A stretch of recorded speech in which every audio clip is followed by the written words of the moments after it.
Hello everyone, today I'm checking out one of Melbourne's most historic parks, Flagstaff Gardens. Some say it's the oldest park in the city.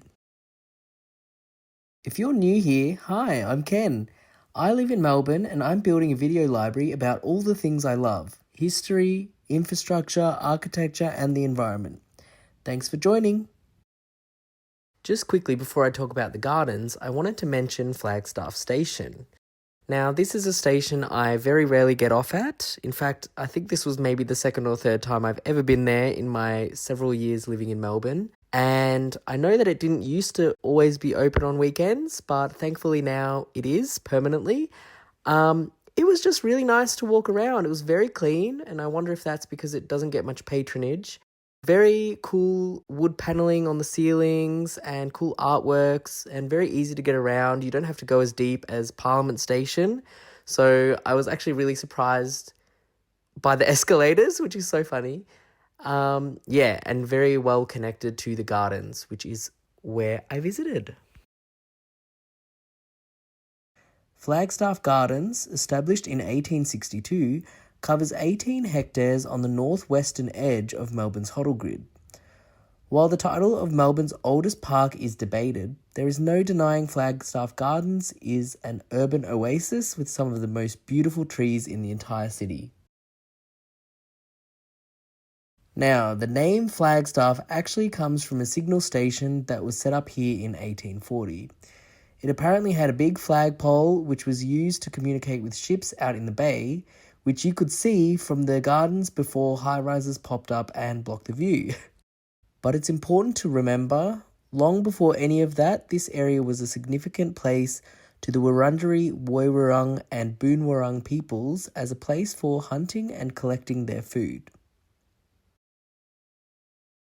Between the early 1800s and the official founding of Flagstaff Gardens, this site saw a lot of change.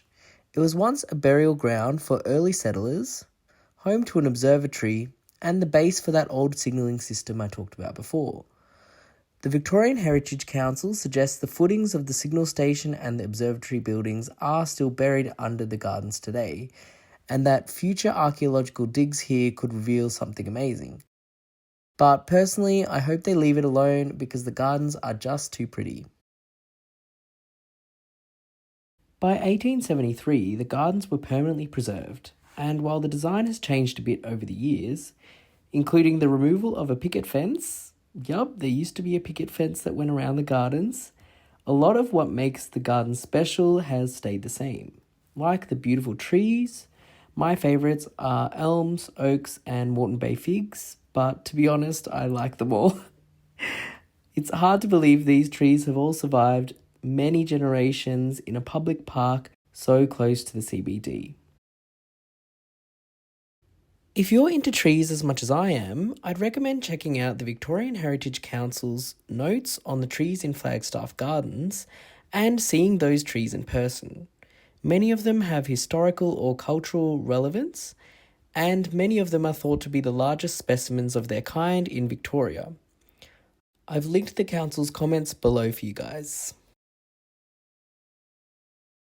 What I enjoy most when I come to this park is seeing all the people using it, running up the surprisingly hilly paths, reading on the grass, or using the multi-use courts. Today I saw people practicing bike riding, which was very cute.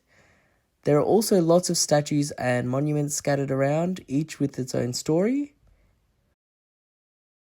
As I was leaving, I did notice a weird structure near Flagstaff Station.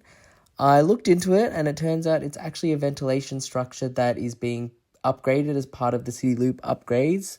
I think it does look a lot better now. Previously it looked like a large flat block tiled in blue stone and it was not very visually appealing. At least they've added a little drama. I had a great afternoon exploring Flagstaff Gardens and now it's time for me to catch the train home from Flagstaff Station, which is just below the gardens. Well, one corner of the gardens. If you liked this quick tour and want to see more videos about Melbourne's parks, history and infrastructure, don't forget to check out my channel. Thanks again for watching and see you next time.